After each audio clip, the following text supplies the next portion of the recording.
Hi friends, welcome to Vinmani kitchen. எல்லாருக்கும் வணக்கம். விநாயகர் சதுர்த்திக்கு கொழுக்கட்டை செய்ய போகிறோம். அது எப்படி செய்யுதுன்னு பார்க்கலாம். ரொம்ப சாஃப்டாக நல்லாயிருக்கும். வெறும் பச்சரிசி மாவு பாருங்கள். பச்சரிசி ஒரு 2 மணி நேரத்துக்கு முன்னாடியே கழுவி, ரேஷன் பச்சரிசி தான் இது, கழுவிட்டு ஒரு மணி நேரம் ஊற வச்சு ஒரு துணி மேலே போட்டு ஆற வச்சு பாருங்கள். இந்த அளவுக்கு ஆறின வரைக்கும் ஆற வச்சுருக்கேன். இப்படி பிடிச்சோம்னா உதிரும். இந்த அளவுக்கு ஆறினதுன்னா போதணும். இப்போது ஒரு மிக்சி ஜாரில் போட்டு அரைச்சி எடுத்துக்கலாம். இது வந்துட்டு ஒரு 1/2 கிலோ அரிசி இருக்கும். இது அவ்வளோதான். இது ஒரு மிக்சர் ஜாரில் சேர்த்துக்கலாம்.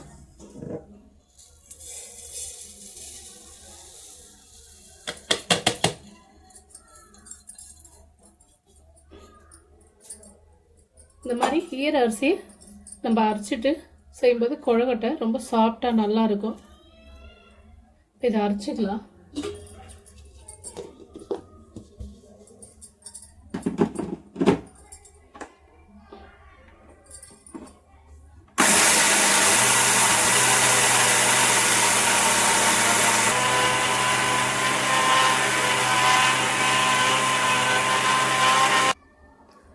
இப்போங்க இது அரிசி நான் பாதி போட்டிருக்கணும், அதிகமாக போட்டுட்டேன்.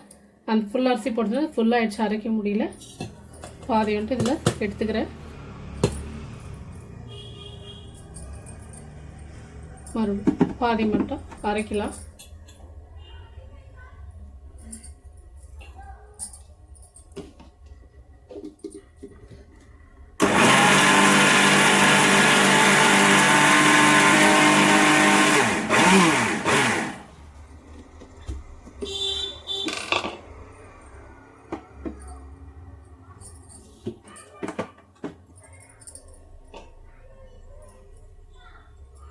பாருங்கள், ஃபுல்லாக நல்லா நைஸாக அரைச்சிருக்கிறேன். இது எதுவும் நம்ம ஜலடெல்லாம் பண்ண வேண்டாம், அப்படியே எடுத்துக்க போகிறேன். நான் இது ஒரு பாத்திரத்துக்கு மாற்றிக்கலாம்.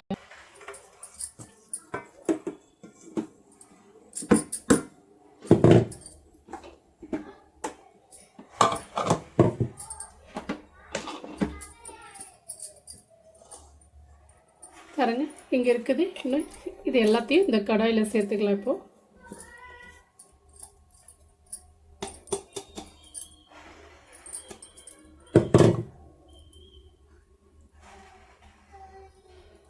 மாவு நல்லா நைஸாக இருக்குது. நான் மிச்சம் எடுத்து வச்சல இந்த கிண்ணத்தில் இதையும் சேர்த்து இதில் அரைச்சி எடுத்துக்க போகிறப்போ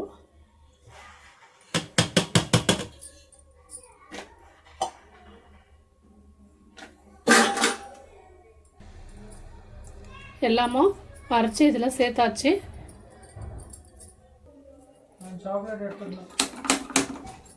இப்போ அடுப்பு பற்ற வச்சுக்கிட்டேன். இந்த இட்லி பாத்திரம் வச்சாச்சு. இதில் சென்டரில் உள்ள பிளேட் வச்சுருவோம்.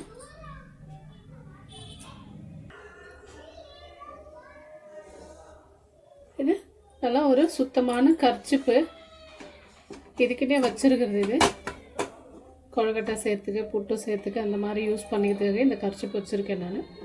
பாருங்க, இது நல்லா நினச்சி புழிஞ்சாச்சு, தண்ணி இல்லாத. இப்போ இந்த மாவு வந்துட்டு நான் மொத்தமாக சேர்த்துக்க போகிறேன். நமக்கு விருப்பம் இருந்தால் ஜலிச்சு கூட சேர்க்கலாம். இது என்ன புது பிளேடு மிக்ஸ், அதனால் வந்துட்டு இது நல்லா மாவு நைஸாக வந்திருக்கு. அதனால் நான் எதுவும் ஜலிக்கலை.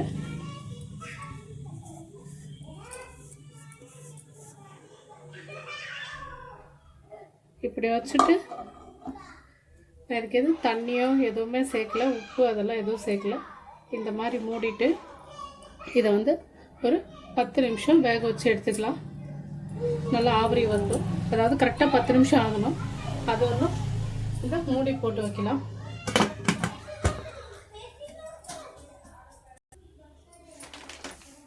நான் மாவு வந்துட்டு இந்த பக்கம் வேறு அடுப்பில் மாற்றி வச்சுட்ருக்குறேன்.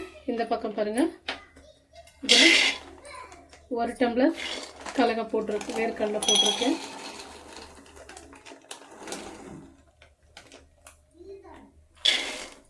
ரெண்டு டம்ளர் போட்டிருக்கேன்.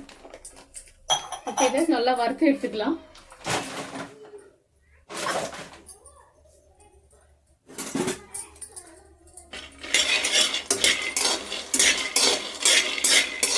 நல்லா கலர் செவந்து வர வரணும் வறுக்கலாம்.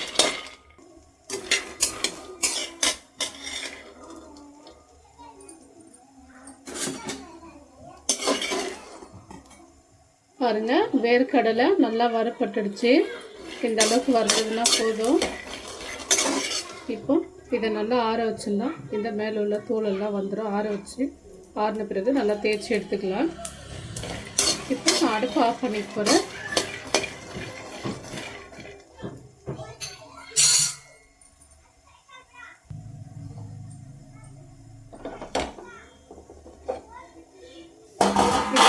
மாற்றி வச்சிட்டோம்னா நல்லா ஆறிடும்.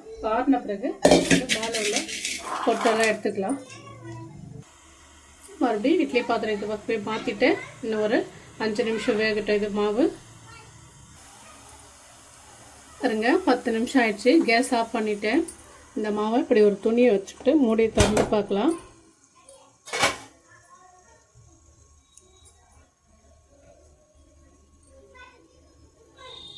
பாருங்க, நல்லா ஆவரி வருது.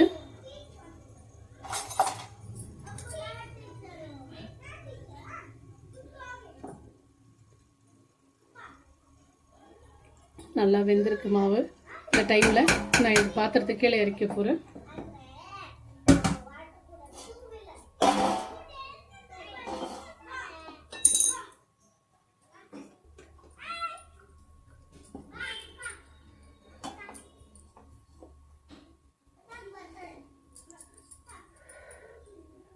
நிதானமாக இதில் சேர்த்துக்கலாம். தட்டில்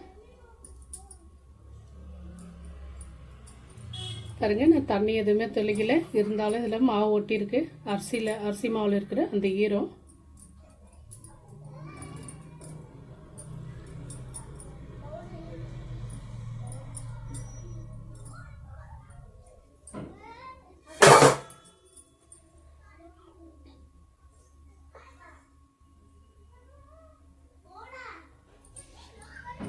சால்ட்டு ஒரு 1/2 டீஸ்பூனுடைய கம்மியாக. இங்கே பாருங்கள், தண்ணி காஞ்சிட்டு இருக்குது. இப்படி கை வைக்கிற சூடு தான் இருக்குது, அதிகமான சூடு இல்லை. அப்படி கொஞ்சம் கொஞ்சமாக தண்ணி ஊற்றிருக்கேன். இப்படி ஸ்பூன் வச்சு இப்படி மிக்ஸ் பண்ணி விட்டுக்கலாம். என்ன சூடாக இருக்கும், கை வச்சு பிசைய முடியாது மாவு.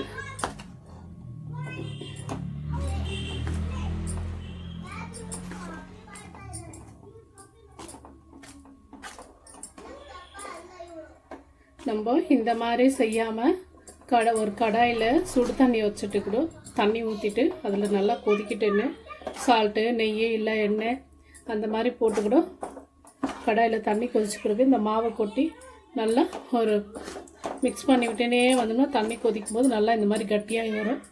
அப்போது அந்த மாதிரி செய்யலாம். எனக்கு வந்துட்டு இதுதான் ஈஸி. அதை வந்துட்டு கடாயில் தண்ணி கொதிக்கும் போது மாவு போட்டுட்டு நல்லா கிண்டிக்கினே இருக்கணும், கை விடாமல். அது கை வலியும் வந்துடும், ஒரு மாதிரி கஷ்டம். அது இதுன்னா ஈஸியாக வச்சோமா இட்லி பாத்திரத்தில் மாவு ஒரு 10 நிமிஷம் வேக வச்சோமா, இந்த மாதிரி வெதுவெதுப்பான நல்லா கை பொறுக்க இருக்கிற சுடு தண்ணியை இதில் ஊற்றி இந்த மாதிரி பிசைஞ்சு எடுத்துக்கலாம். இது ரொம்ப ஈஸி. இது ஆனால் பார்க்க இதுதான் கஷ்டமாக இருக்கிற மாதிரி தெரியும், ஆனால் ஈஸி. கொழுக்கட்டை வந்து நம்ம 4 முழுக்க வச்சுருந்தாலுமே சாஃப்டாக இருக்கும். ஆனால் நம்ம பாத்திரத்தில் வேக வைக்கும்போது அந்த பச்சரிசி மாவு வந்துட்டு நல்லா 10 நிமிஷம் வேகணும். அதாவது மாவு அதிகமாக இருந்ததுன்னா இன்னும் ஒரு 5-6 நிமிஷம் எக்ஸ்ட்ரா ஆகும். நான் வந்துட்டு கொஞ்சமாக தான் போட்டிருக்கேன் அரிசி, அதனால் அது ஒரு வேகத்துக்கு 10 நிமிஷம் இருந்தால் போதும். இப்போ இது இப்படி இப்போ கை வச்சு மிக்ஸ் பண்ணிக்கிறேன் நான். போதும், ஸ்பூனில் பண்ணது. பாருங்கள், இதுக்கே வந்துட்டு கையில் ஒட்டல, அந்த அளவுக்கு மாவு நல்லா வெந்திருக்கு.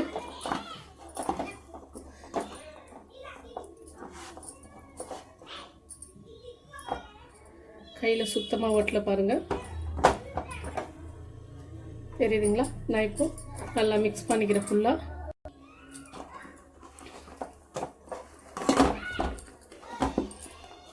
தண்ணி கொஞ்சம் தொலைவாக எடுத்து வச்சிடுறேன்.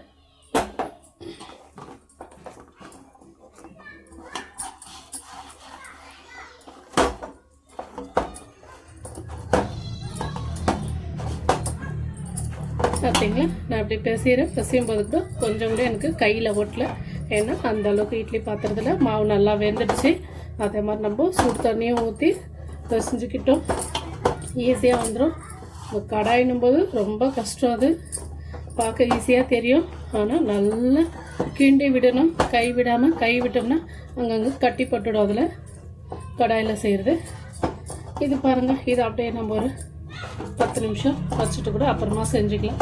பூர்ணெல்லாம் ரெடி பண்ணலாம், அதுக்குள்ளே பூர்ணம் ரெடி பண்ணிக்கலாம். நான் இப்போ இதுக்கு துணி போட்டு மூடி வைக்க போகிறேன். பாருங்கள், மாவு நல்லா பிசைஞ்சாச்சு. நான் இப்போ நல்லா இந்த மாதிரி உருண்டை பண்ணிவிட்டு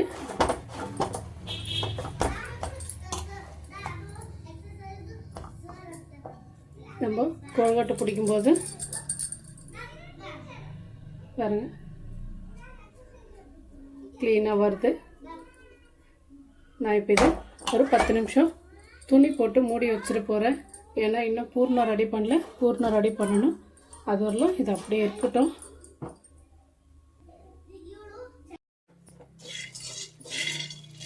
பாருங்கள், இதெல்லாம் சுத்தம் பண்ணிட்டோம். இதுக்கு நான் அச்சு வெல்லம் எடுத்திருக்கேன். பாருங்கள், இந்த மாதிரி ஒரு 5 பீஸு. இதுக்கு இது கரெக்டாக இருக்கும். அதாவது ஒரு 350 கிராம் வரும். அதே மாதிரி இந்த வேர்க்கடலையும் ஒரு நமக்கு 350 கிராம் வரும். ஏன்னா நான் டம்ளரில் தான் அளந்து போட்டேன். இது 350 400 கிராம் வரும். இந்த வெல்லம் இதுக்கு கரெக்டாக இருக்கும். இதை நான் நசுக்கி எடுத்துகிட்டு வரேன். இப்போது வெல்லம் பாருங்கள், இந்த அளவுக்கு நசுக்கிட்டேன் நான். இப்போ இதை இந்த ஜாரில் போட்டு அரைச்சி எடுத்துக்க போகிறேன். ஒரு முறை இந்த வெல்லத்தை மட்டும் தனியாக அரைச்சி எடுத்துக்கலாம். பாருங்கள், ஜாரில் போட்டு இந்த அளவுக்கு நான் நைஸாக அரைச்சிட்டேன். இப்போ இது ஒரு கப்புக்கு மாற்றிக்கிறேன். வெல்லம்லாம் எடுத்தாச்சு. நான் இந்த கடலையை இதில் போட்டு அரைச்சிக்கிறேன்.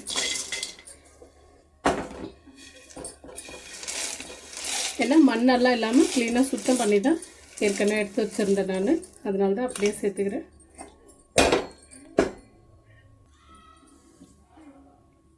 பாருங்கள், இந்த வேர்க்கடலை நல்லா அரைச்சாச்சு. இந்த கடாயிலே சேர்த்துக்கலாம்.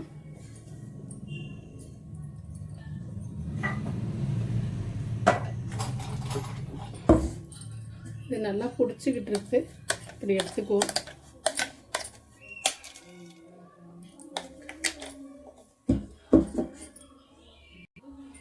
பாருங்கள், நம்ம அரைச்சது மொத்தம் இதில் சேர்த்துக்கிட்டோம்.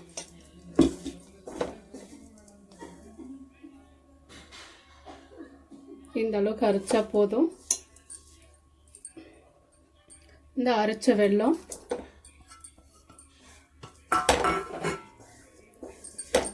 இது முத்த வெல்லமாக இருந்ததுன்னா இந்த வேர்க்கடலையும் வெல்லமும் ஒன்றாவே போட்டு நம்ம அரைக்கலாம்.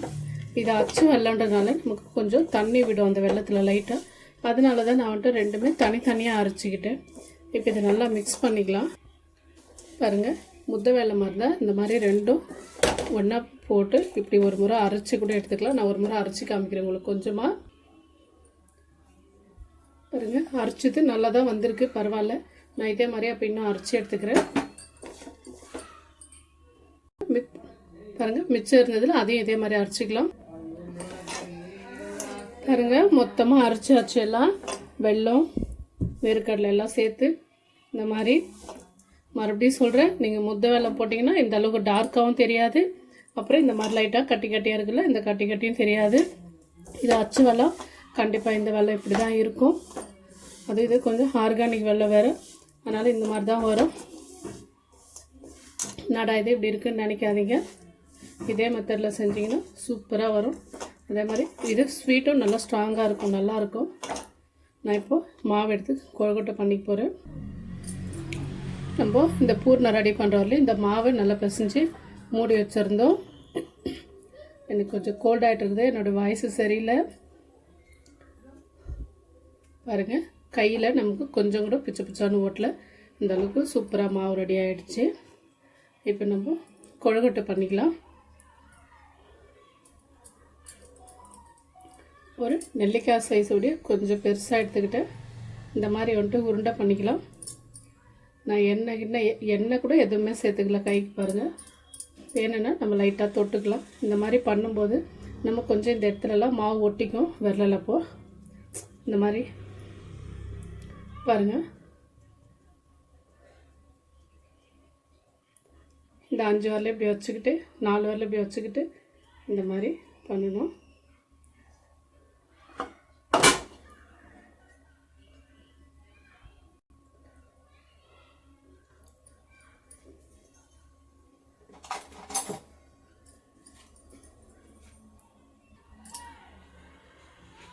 பாருங்க, நான் ரொம்ப பெருசாலாம் பிடிக்கல, ரொம்ப சின்ன கொழுக்கட்டை தான் செய்கிறேன். இது அப்படியே இருக்கட்டும். கரெக்டாக 1 டீஸ்பூன் பூர்ணம் தான் வச்சுருக்கேன். இவ்வளோ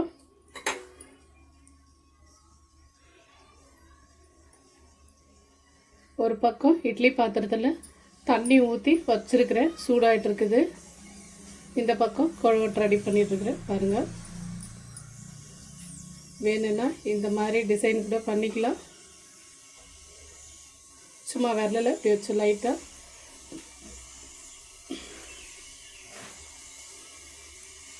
பார்த்தீங்களா, கையில் மாவு ஒட்டவே இல்லை கொஞ்சம் கூட. இதே மாதிரி இருக்கிற எல்லாத்தையும் பண்ணிக்கலாம். இந்த மாதிரி ஃபஸ்ட்டு நல்லா அப்படி உருண்டை பண்ணிக்கணும்.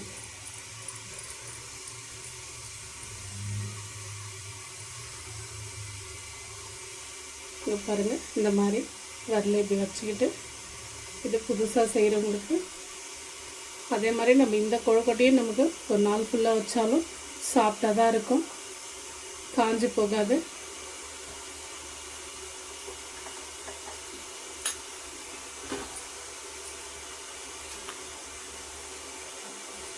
கரெக்டாக 1 டீஸ்பூன் வைக்கிற அளவுக்கு தான் நான் பிடிச்சிருக்கேன்.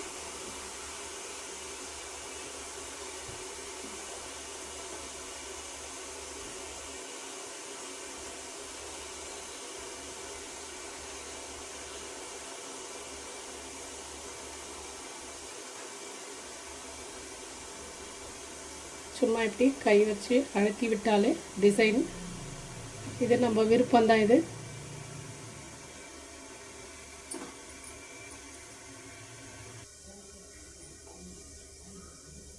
பாருங்க, கொழுக்கட்டை சூப்பராக ரெடி ஆகிடுச்சு.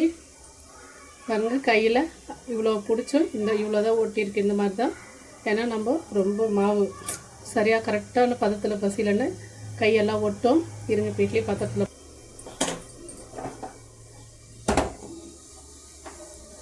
ஆல்ரெடி தண்ணி வச்சுட்டு கொதிச்சிட்டு இருக்குது.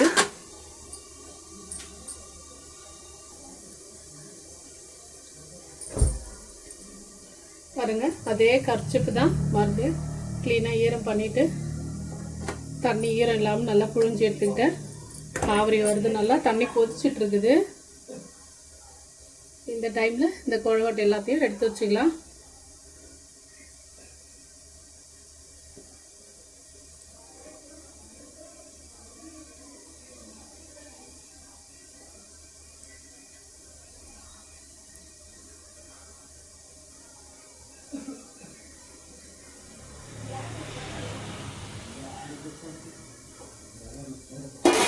இப்படி துணி மூடிடுவோம். பாருங்க, கேப் இல்லாமல் மூடியாச்சு. கரெக்டாக இட்லி மாதிரி தான் இதுவும். 7லேருந்து 8 நிமிஷம் வெந்ததுன்னா போதும் நமக்கு. 7-8 நிமிஷம் கழித்து பார்க்கலாம். கரெக்டாக 10 நிமிஷம் ஆயிடுச்சு. நான் இப்போ கேஸ் ஆஃப் பண்ணிக்க போகிறேன். இதை திறந்து பார்க்கலாம்.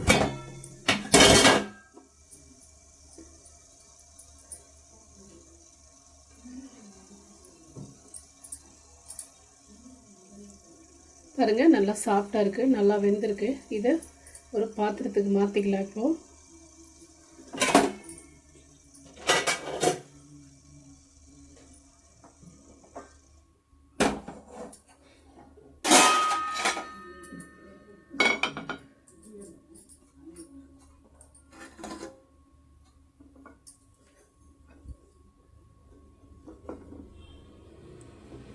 பாருங்க, ஒரு கொழுக்கட்டை கூட புண்டு போல் க்ளீனாக வந்திருக்கு. சுடுது பாருங்கள், கொழுக்கட்டையெல்லாம் சூப்பராக ரெடி ஆகிடுச்சு, நல்லா வெந்திருக்குது. நான் இப்போ இதை புட்டு காமிக்கிறேன்.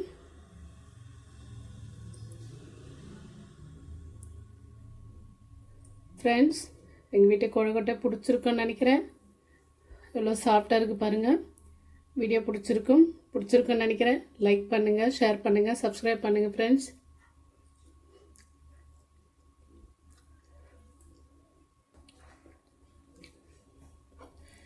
விநாயகர் சதுர்த்திக்கு சூப்பராக கொழுக்கட்டை ரெடி பண்ணியாச்சு. நீங்களும் இதே மாதிரி செஞ்சு பாருங்கள்.